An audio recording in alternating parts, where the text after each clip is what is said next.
beautiful crochet family. I am your one and your only Lady of Crochet, Lady Simone, and we are back with another one. Yes, yes, yes. As y'all can see from the title below, y'all, we are going to talk about, should you do a crochet market or a crochet event to sell the things that you crochet?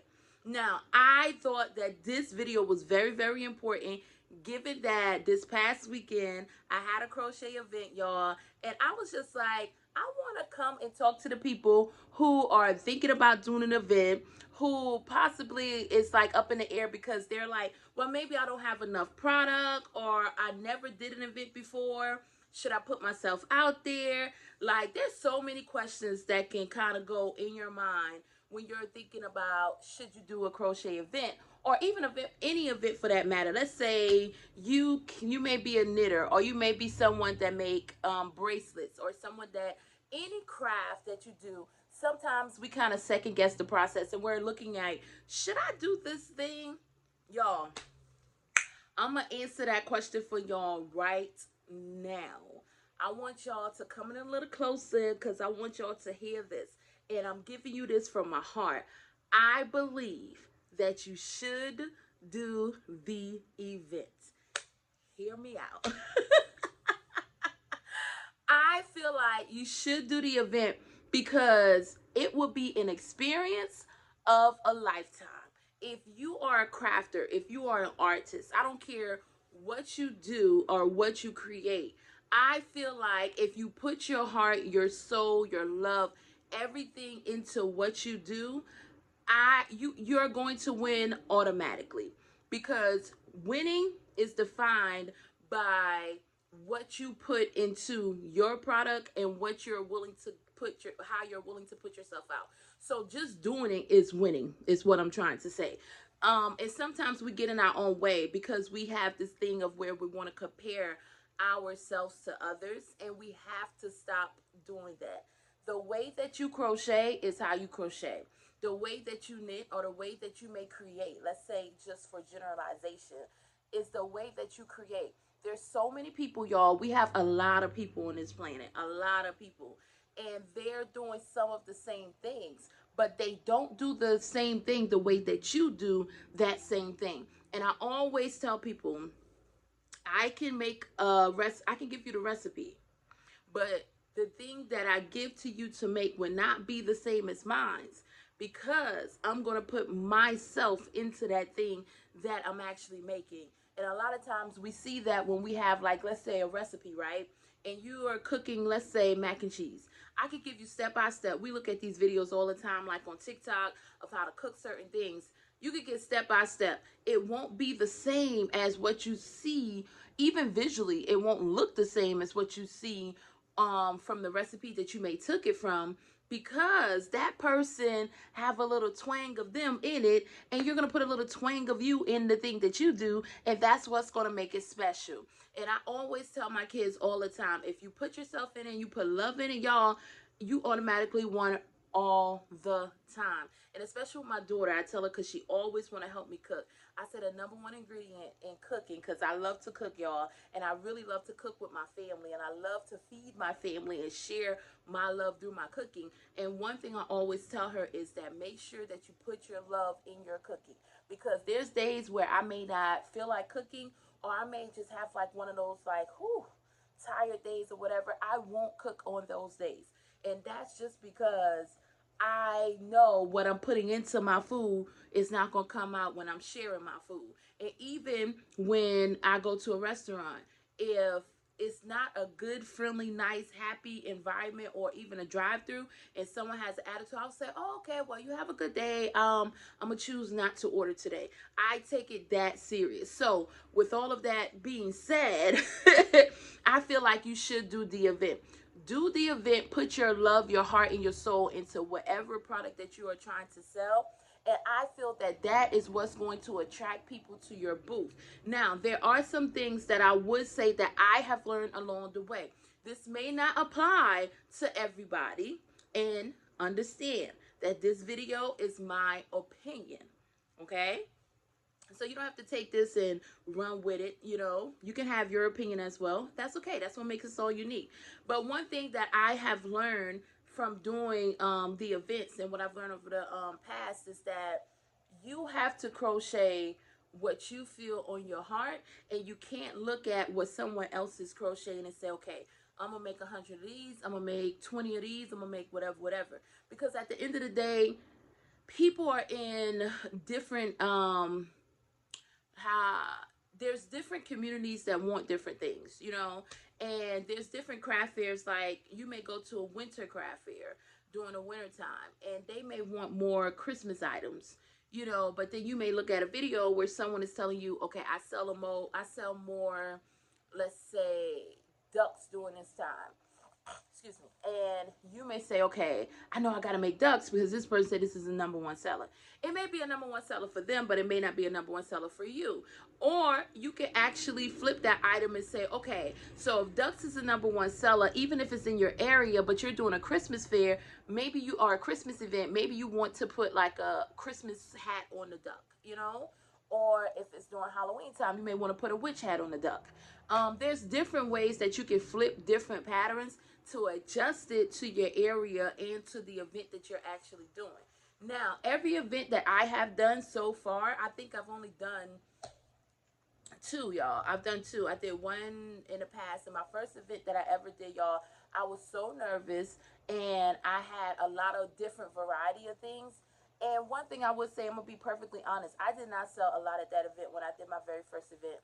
I was new to it. I think I may have got my rent, not rent, oh goodness, my booth fee, that, because it was like $50 for that booth fee for that first event, and I may have got that back in sales, but that was it.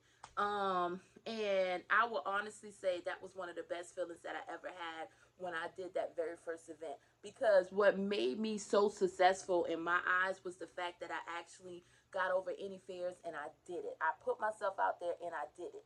Now, I learned with this event, because I was up in the air, and it kind of, events can kind of get you like, or craft fairs or whatever can get you like, oh my goodness, what should I crochet? You're always going to wonder what is it that you should make that's going to be the best thing. And I am going to answer that question for you right now. There is not a direct answer, or there's nothing I can say that can say you're going to definitely make money on this. You can't, like, there's no way of knowing, because we don't know who's coming to the craft markets. We got kind of like an assumption. Like, the event that I did was a biking event. It was called Tour Day Plantersville, and they rode around the community of Plantersville, South Carolina, in Georgetown, South Carolina. That's where I'm originally from. Beautiful, beautiful, rich culture. And we had these people that biked around. Like, some people did 60 plus miles, y'all. It was amazing.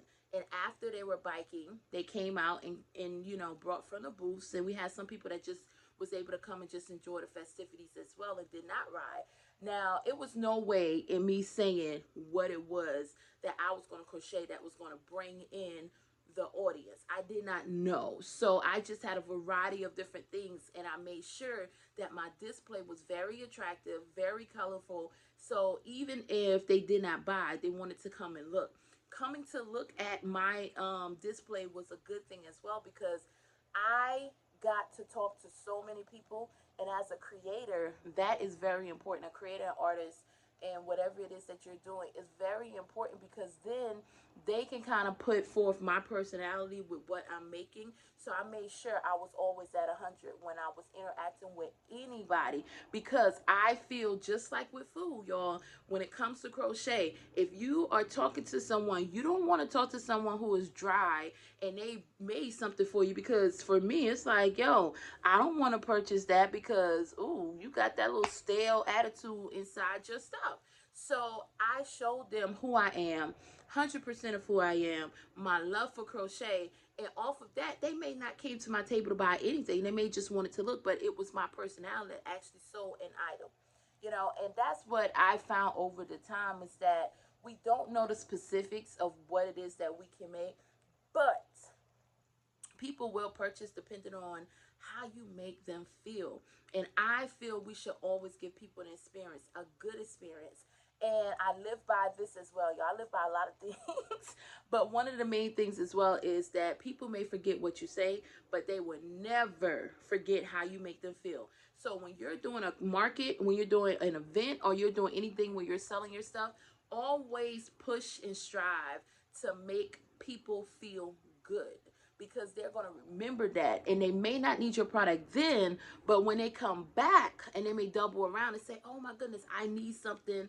I remember I talked to this girl at this event. Let me find her on her socials, or let me get that card I got from her booth, and I'm gonna call her and see if she can make that. So we have to always keep that in mind.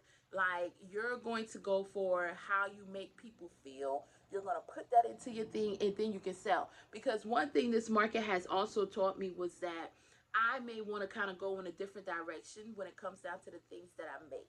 I personally want to make specific things.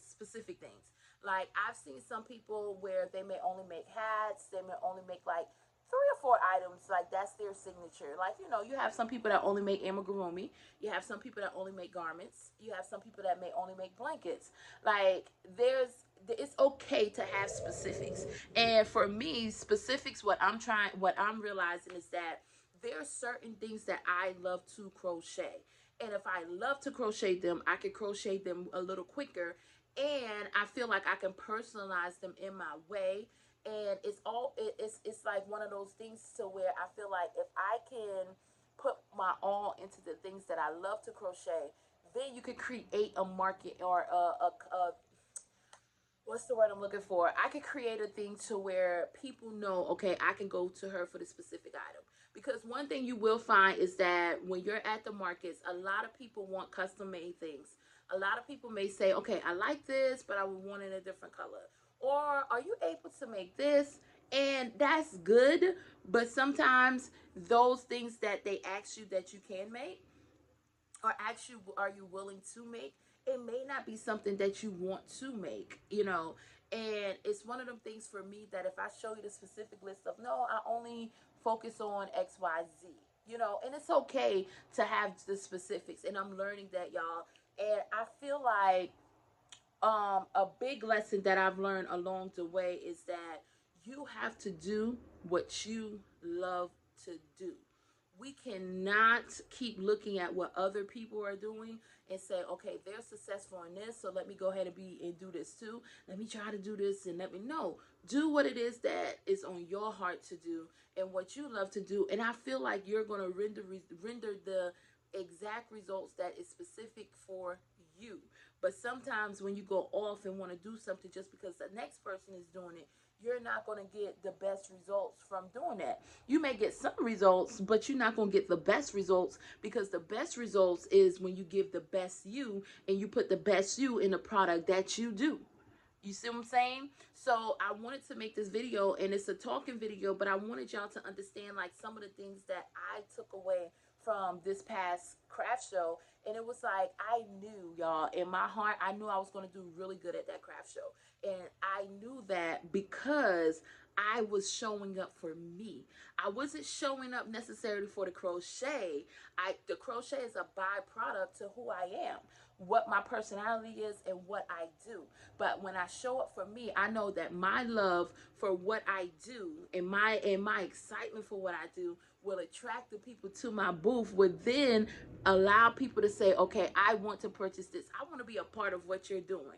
You're such a good person, or you have such a good personality. You have great product that I want to be a part of that thing. Like, I've had someone take a picture like, yo, I just love what you do. Can I take a picture to show the person that I brought this hat for who the creator is? Or I may not purchase anything, but I want to take your picture just to kind of show, like, if you need any crochet items, reach out to her. That right there is priceless. That is priceless. And one thing too I wanted to mention about the markets that I learned too is that you're going to have to set your price based upon what you feel that you want to set your prices based upon. That's another thing. A lot of people will have a lot of opinions about what you should sell, how you should sell it, what you should price it at. Now, what I found when it came to price, because even when I did my first event, y'all, my prices was like low, low, low. I just kind of like, in my heart, I will crochet for free. I love crochet, y'all. I crochet. I try to pick up my hook every day. I have some spats to where I don't pick it up as much, but I really love to crochet. So I found that thing that I would do for free, and that is crochet.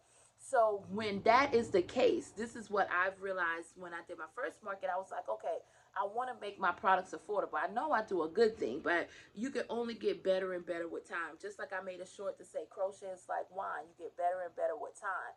Now, one thing that I found and that I realized is that I priced it low, and that still didn't made people buy, because at that time people just did not want to purchase what I must be had on my stand.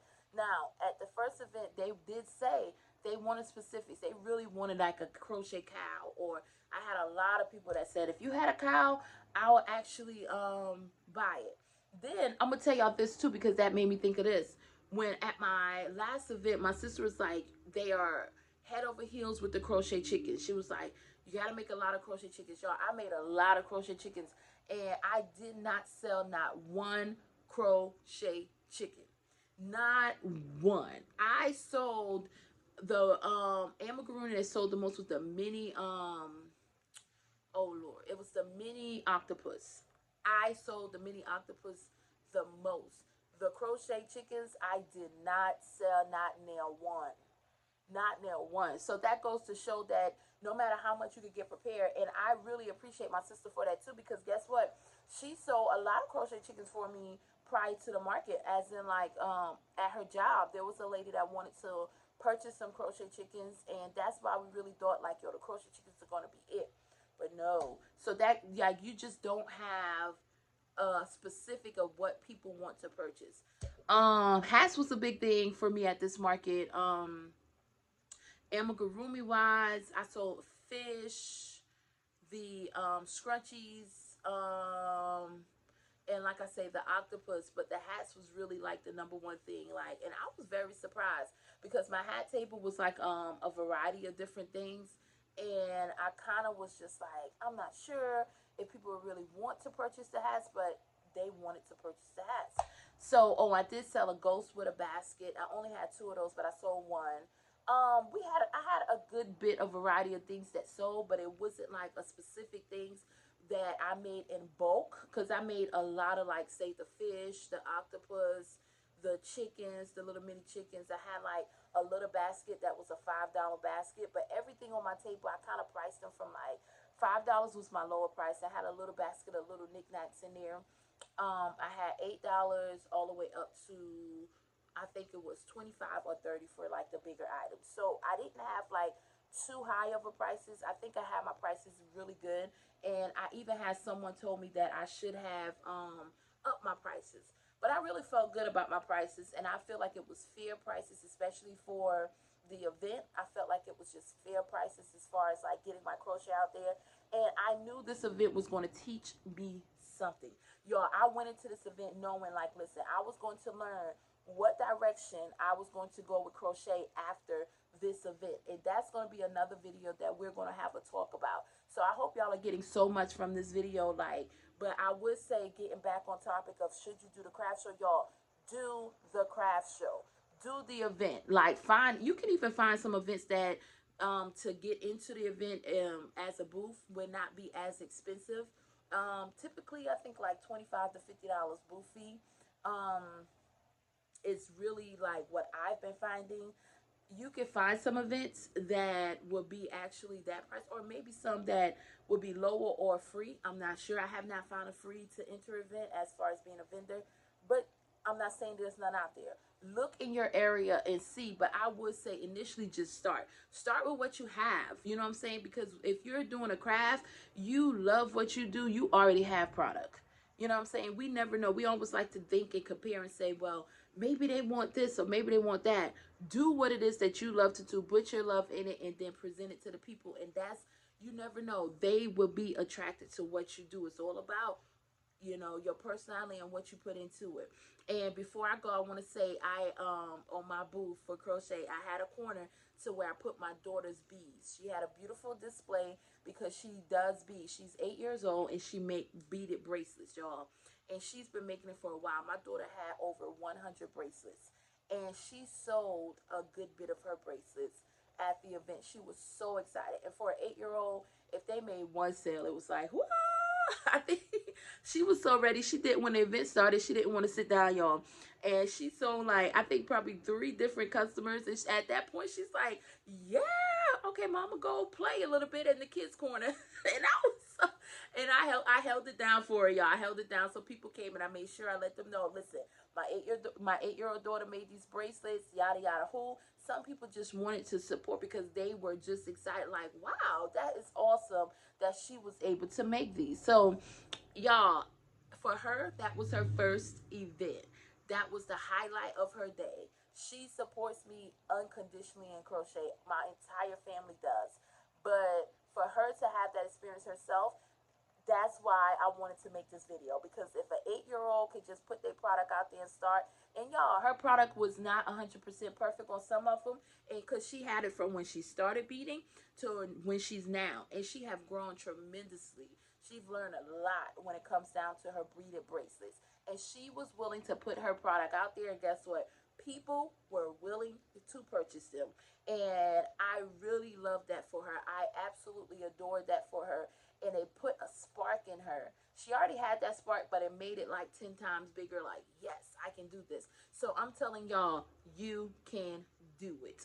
Get out there, do your first craft event or your market or whatever it is. Y'all, just put yourself out there and lead with your heart. And I'm telling you, you will render some good results. Now, I want to also have a special thank you to my sister.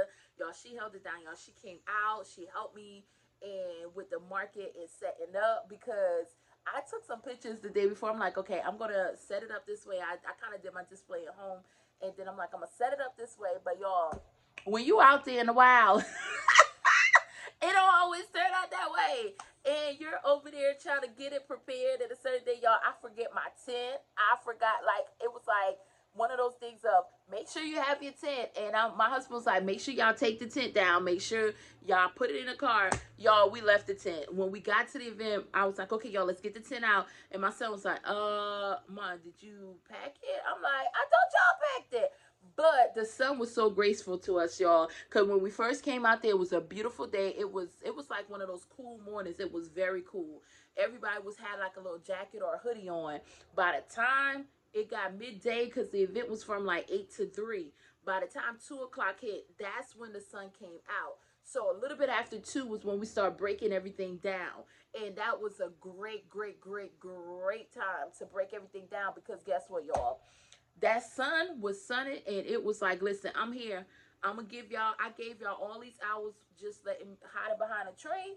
Now I'm right in your face. And when it came in my face, y'all, I saw my sister and I'm like, listen, we gotta break down, we got to go. But at that time the event was kind of, dying down, and everybody was kind of collecting their things and going out. But nonetheless, y'all, that's what I wanted to end this video off on. But I want to get us inspiration jar. Y'all know we always go for the inspiration jar at the end of the video, and we're going to see what we pulled today, because this is going to lead us, y'all. This is Monday, and we're going to lead through the week knowing this right here.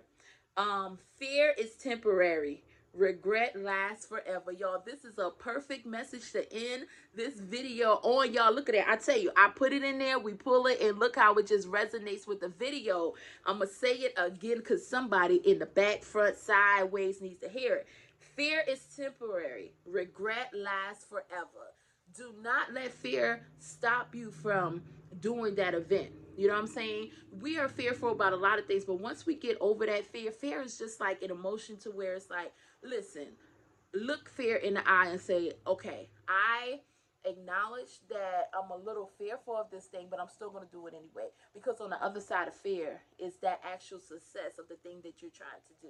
Always keep that in mind. But if you never do it, you don't want to live with that regret of the what if. What if I started that YouTube channel about my craft? What if I did do that market? What if this right here? Like, don't allow those things to block what it is that's on you to actually do. Because it's something in you that you can put out in this world that's going to help somebody else, and that's going to change the lives of somebody else. Always remember that our purpose sometimes is defined within our craft. Ooh, that is a message all by itself, y'all.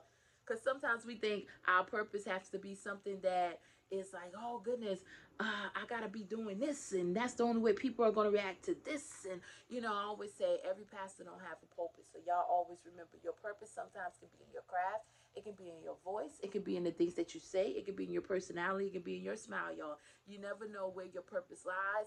So get out there, get over your fear, and do the thing that it is that you want to do. And with that being said, I want y'all to always remember that I am your one and your only Lady of Crochet, Lady Simone, and I will see you next time.